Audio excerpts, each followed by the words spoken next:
हाय दोस्तों, आज मैं आपको एक्सप्लेन करने वाला हूँ enemy series petals of reincarnation episode 6 के बारे में। तो अगर आप चैनल पर नए हो तो चैनल को सब्सक्राइब कर लेना, वीडियो को लाइक कर देना। एपिसोड की स्टार्टिंग के साथ हम देखते हैं टोया को, जो कि अचानक से एक्सियो के जो टावर होता है यानी कि उसका बेस, उसके अंदर घुस जाता है। और हम देखते हैं वहाँ पे घुसते ही वो एक्सियो से पूछता है कि क्या तुम ही हो एक्सियो। और हम देखते हैं कि वो जो इविल रिटर्नर का बॉस होता है ना एक्सियो, वो कहता है कि बिल्कुल मैं ही हूँ और मुझे काफ़ी तो खुशी है टोया कि तुम यहाँ तक पहुँच पाए।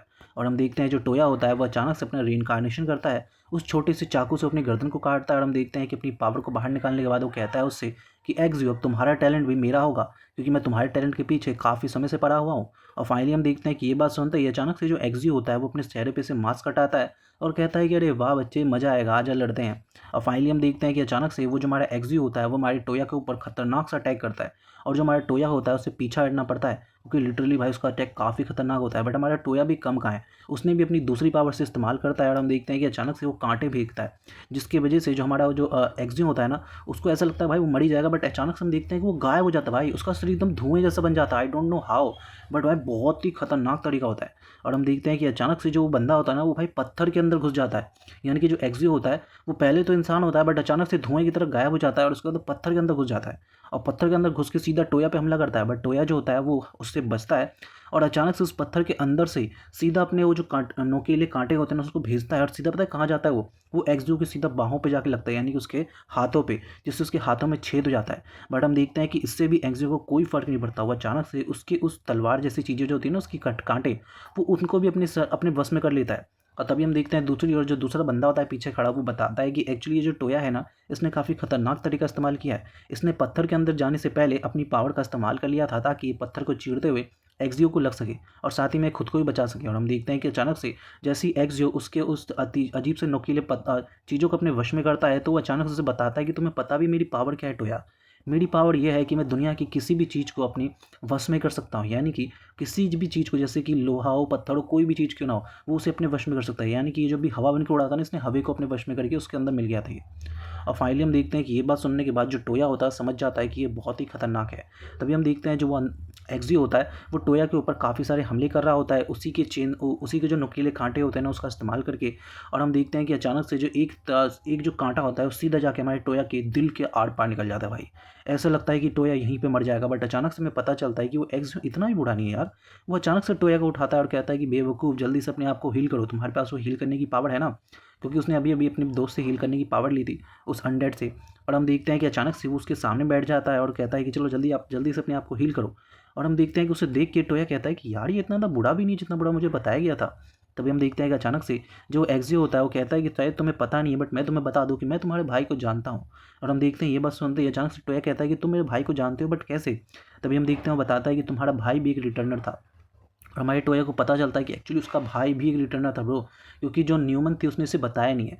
और हम देखते हैं कि अचानक से वो बताता है कि सुनो, शायद तुम्हें पता नहीं है, बट मैं तुम्हें बताता हूँ कि एक्चुअली तुम्हारे भाई के साथ हुआ क्या था। और हम देखते हैं कि अचानक से वो उसको उसके भाई की पूरी हिस्ट्री बताता है कि एक्चुअली उसके भाई के साथ क्या हुआ था। हमें पता चलता है कि पहले केवल न्यूमन और ये हमारा एक्स यू और दो चार बंदे ही थे उनकी टीम में, और इन लोगों का कोई भी गोल नहीं था। बट उस समय हमारा जो टोया है उसका भाई आया था, यानी कि उसका नाम कुछ सैथी नाम से कुछ था। तो वो आया था उनके पास सीखने के लिए, क्योंकि वो नए नए रिटर्नर बना था। और हम देखते हैं कि उनसे सीखने के साथ साथ हमें ये भी पता चलता है कि ये लोग जो थे ना, इनके पास कोई भी गोल वोल नहीं था और बहुत ही फ्रेंडली रहते थे। बट जो हमारा सैथी था उसका एक बहुत ही खतरनाक गोल था, जो कि उसने आज तक किसी को नहीं बताया था। और हम देखते हैं कि अचानक से हमें पता चलता है कि जो सैथी है उसका एक कमाल का टैलेंट था, कि वो जो भी चीज़ सीखना चाहे ना वो बहुत ही ईजिली सीख सकता है। इसी वजह से वो इतना ज़्यादा कमाल था हर चीज़ में, हर फील्ड में। और इसी वजह से उसके भाई को इतना ज़्यादा अजीब सा भी, मतलब बुरा भी सहना पड़ता था, क्योंकि लोग कहते थे कि तेरा भाई इतना ज़्यादा अच्छा है और तू इतना बेकार। और तभी हम देखते हैं जो न्यूमन होती है वो कहती है कि वेल, मुझे लगता है कि जो ये हमारा सैथी है ये काफ़ी आगे तक पहुंचेगा, क्योंकि ऑब्वियस ही बात है ना, टोया का भाई बहुत ज़्यादा समझदार था भाई, कुछ भी सीख सकता है। और फाइनली हम देखते हैं जो हमारा जो टोया का भाई होता है यानी कि सैथी, वो लिटरली सब कुछ सीखने की कोशिश करता है, यहाँ तक कि वो हर तरीके की फ़ाइट सीखता है, साथ ही में न्यूमन की इंटेलिजेंस सीखता है। सारी चीज़ें सीखने के बाद भी हम देखते हैं जो हमारे सैथी होता है उसका उसका एक दोस्त होता है, जिसको हमने उसके साथ देखा था ना, टोया के साथ, जो कि अब कमांडर बन चुका है। तो वो भी उसका दोस्त होता है, जिसके साथ वो फाइटिंग करके वो फाइटिंग भी सीखता है। और फाइनली में पता चलता है कि सैथी का भाई जो होता है ना दूसरी ओर, यानी कि हमारा टोया, वो भी उसके ऊपर हमेशा नज़र रखे रहता है, उसका पीछा करता रहता है, ये देखने के लिए कि उसका भाई कितना ज़्यादा कमाल का है और उसे भी उसके भाई की तरह ही बनना है, ऑब्वियस सी बात है। बट हम देखते हैं जो एक्सियो होता है वो बचपन में भी टोया से मिला होता है, और टोया को उसने कहा होता है कि तुम अपने भाई जैसे कभी नहीं बन पाओगे। और इसी वजह से टोया वहाँ से निकल भाग भी गया था बहुत ज़्यादा उदास होकर। बट हमारा एक्सियो कहता है कि मैं तुम्हें आखिर कैसे बताऊं कि तुम्हारा जो भाई है वो एक रिटर्नर बन चुका है, वो अब कोई इंसान नहीं है, तो तुम उसका कभी भी पीछा नहीं कर पाओगे, क्योंकि तुम जितने ज़्यादा ताकतवर होगे उससे कई ज़्यादा ताकतवर बनेगा। और फाइनली हम देखते हैं दूसरी ओर जो हमारा सेथी होता है वो सब कुछ लगा के सब कुछ सीख रहा होता है भाई, सारे तरीके के मतलब सारे लड़ने के तरीके। और फाइनली हम देखते हैं कि अचानक से जो हमारा एक्सियो होता है वो हमारी सेथी से पूछता है कि सेथी एक बात बताओ यार, तुम इतना कुछ सीख रहे हो, इसके पीछे कोई ना कोई कारण तो होगा, क्योंकि नॉर्मली कोई भी बंदा इतना सीखता नहीं है, इसके पीछे जरूर कोई ना कोई तुम्हारा गोल है। क्या तुम चाहते हो कि तुम पूरी दुनिया को जीतो? अगर ऐसी बात है तो तुम मुझे भी इसमें शामिल कर सकते हो। बट हम देखते हैं सेथी उससे कहता है कि बिल्कुल भी नहीं, एक्चुअली मेरा गोल कुछ और ही है। मैं चाहता हूँ कि मैं एक बड़ा भाई की तरह अच्छी तरीके से निभाऊँ अपने भाई के सामने। और हम देखते हैं ये बात सुनते ही जो हमारा जो एक्सियो होता है वो कहता है कि ये क्या कहाँ कह रहे हो, आखिर ये क्या मतलब हुआ। तभी हम देखते हैं सेथी उसे बताता है कि वेल तुम्हें पता है मैंने आज तक कभी भी गर्व महसूस नहीं किया कि मैं अपने छोटे भाई की आंखों में देख के कह सकूं कि मैं तुम्हारा बड़ा भाई हूँ और मैंने ये काम किया है। इसलिए मैं चाहता हूँ कि मैं अपने आप पे गर्व महसूस करूँ ताकि मैं अपने भाई को भी खुद के ऊपर गर्व महसूस करवा सकूँ।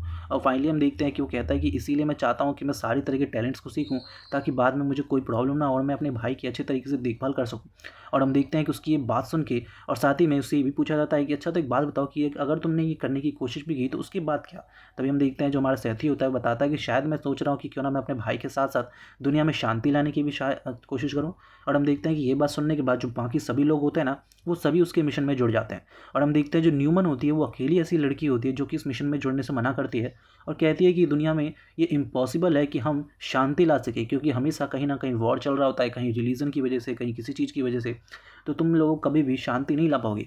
बट आखिर में उसे भी जुड़ना ही पड़ता है, कोई दूसरा तरीका तो होता नहीं उसके पास। और इसी के साथ जो हमारा वो ग्रेट फॉरेस्ट वाला जो होता है ना, जो जिसमें अभी हमारा टोया जुड़ा हुआ है, वो इसी से यहीं से निर्माण हुआ था, यानी कि यहीं से उस ऑर्गेनाइजेशन की शुरुआत हुई थी।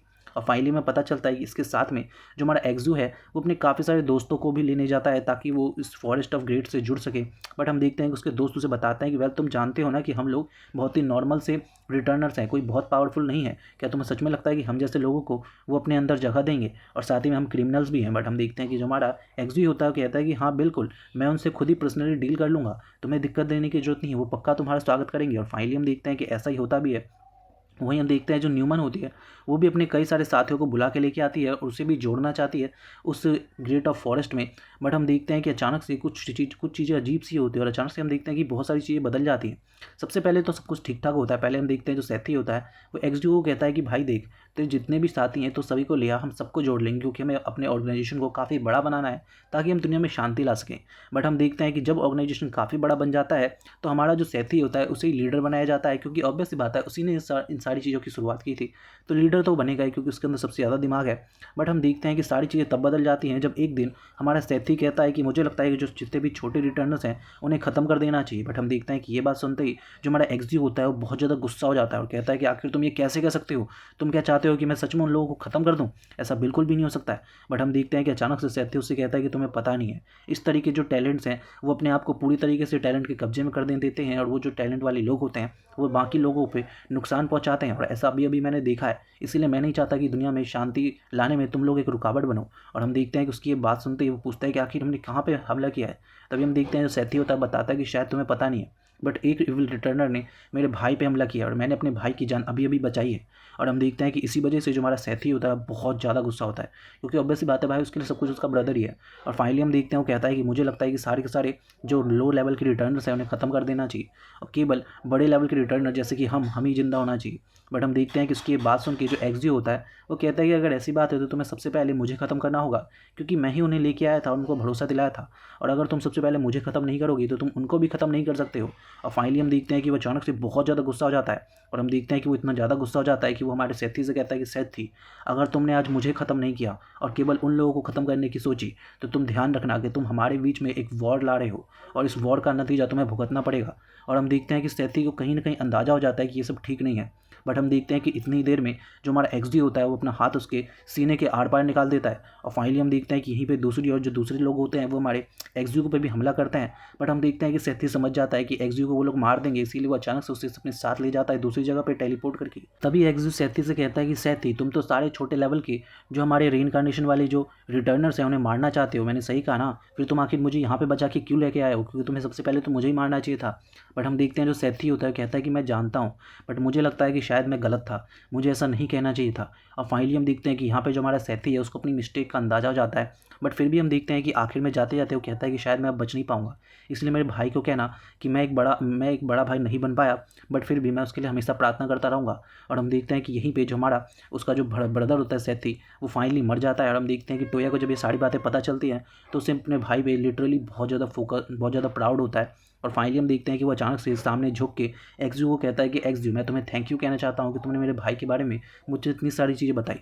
बट हम देखते हैं कि अचानक से उसे बताया जाता है कि मैं देखो तुमसे एक ही बात कहूँगा टोया, कि तुम्हें नॉर्मन को रोकना होगा, क्योंकि मुझे लगता है कि उसका कुछ अलग ही मोटिव है जो कि शायद हमें नहीं पता है। और हम देखते हैं वो बताता है, जो एक्सयू होता है बताता है कि शायद मुझे लगता है कि वो हमारे खिलाफ, यानी कि हमारे खिलाफ कुछ ना कुछ तो प्लॉट कर रही है। और तुमने कभी सोचा है कि अगर वो हमको ख़त्म कर देगी तो उसका अगला टारगेट कौन होगा?